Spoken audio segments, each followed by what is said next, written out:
Ada sebuah HP menengah bawah dari Oppo yang menarik perhatian saya, yaitu Oppo A33. Setelah baca spesifikasinya dan tahu harganya cuma kurang lebih 2 juta, nggak pakai pikir panjang, saya langsung beli HP-nya. Emang semenarik apa sih Oppo A33 ini?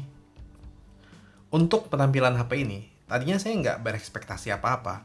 Tapi ternyata pas pegang sendiri, rasanya ini mewah untuk sebuah HP di kelasnya.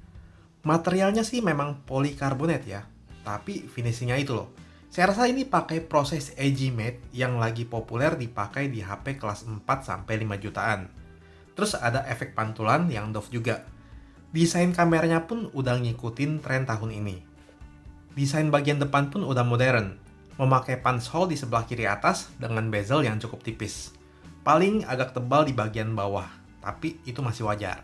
Intinya, saya merasa desain Oppo A33 ini udah kayak HP kelas 4 jutaan. Mewah lah di harga segini. Nah, bagian layarnya ini juga menarik. Panel layarnya IPS, jadi udah nyaman dipakai untuk berbagai kegiatan seperti menonton. Warnanya natural dan viewing angle luas. Memang resolusinya HD+, belum Full HD.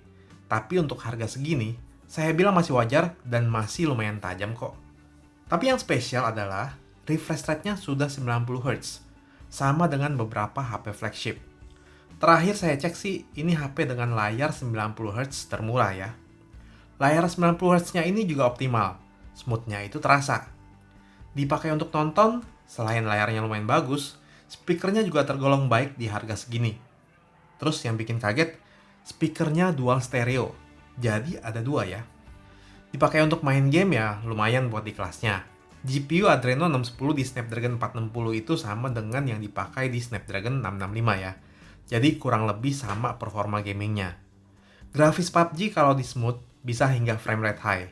Jadi bisa dapat sekitar 30 fps. Ngepas lah ya.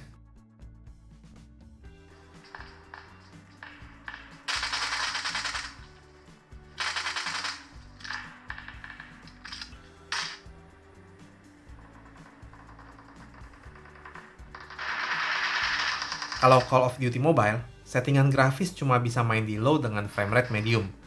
Nggak bisa lebih tinggi lagi. Tapi pas saya cek, ternyata masih bisa dapetin high frame rate, sekitar 55 fps. Walau memang agak nggak stabil ya.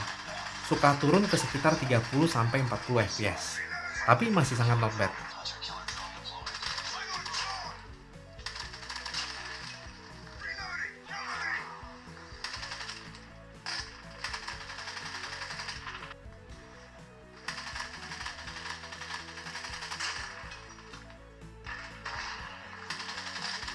Paling di mode Battle Royale-nya yang pas-pasan.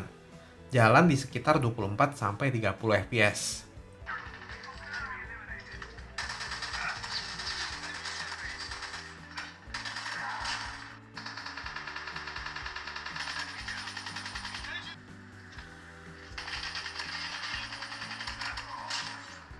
Kalau untuk main MOBA sih, saya bilang udah cukup banget. Main Mobile Legends bisa jalan di 30 fps dan sangat stabil.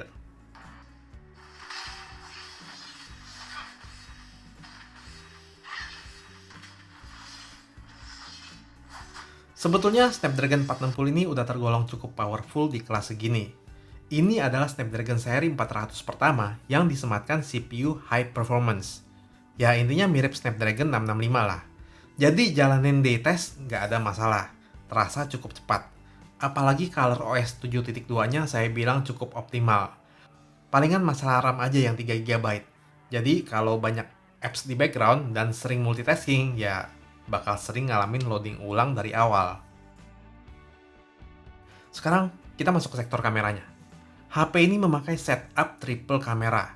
Kamera utama wide 13 megapiksel, lalu ada 2 megapiksel depth sensor dan 2 megapiksel makro. Modenya cukup sederhana. Ada filter termasuk black and white. Mode portrait bisa ngatur level bokeh. Lalu masih ada mode expert untuk pengaturan manual. Untuk hasil fotonya di mata saya sih oke. Nggak bagus banget, tapi udah cukup oke untuk HP di kelasnya. Malah pas foto objek manusia, saya merasa hasilnya lumayan juga. Mungkin pengaruh dari AI-nya kali ya.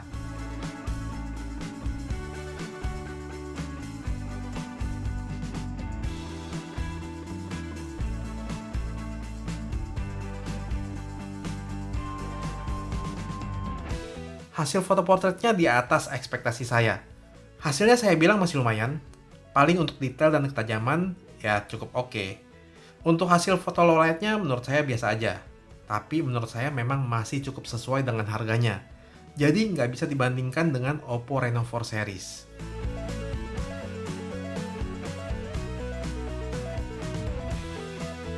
Kamera selfie-nya beresolusi 8 megapiksel.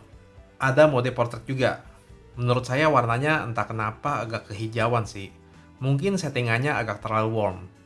Video bisa merekam hingga resolusi Full HD 30 fps. Hasilnya sebetulnya lumayan baik. Yang saya lihat karakter videonya sih punya kontras yang tinggi. Cukup tajam sebetulnya, tapi dynamic range-nya standar, nggak lebar. Dan warnanya agak sedikit pucat ya. By the way, HP ini nggak ada fitur slow motion. Kapasitas baterainya besar, 5000 mAh dan awet. Yang cukup spesial sudah dilengkapi dengan fast charging 18 watt. Pengisian dayanya lumayan cepat, kalian bisa lihat datanya di layar. Dan portnya sudah memakai USB Type-C. Oke, kesimpulannya. Untuk smartphone seharga 2 jutaan, ada beberapa nilai plus seperti misalnya desain yang cakep, layaknya HP sekitar 4 jutaan. Terus, ini HP termurah dengan layar 90 Hz. Yang saya nggak nyangka sih dikasih speaker stereo. Nah, paling yang perlu jadi pertimbangan adalah kapasitas RAM nih. Jadi kalau pemakaian sehari-hari nggak terlalu banyak buka aplikasi sih nggak masalah. Tapi kalau iya, sering buka aplikasi yang banyak dan multitasking, masih ada Oppo A53 yang kapasitas RAM-nya dan storage-nya lebih besar.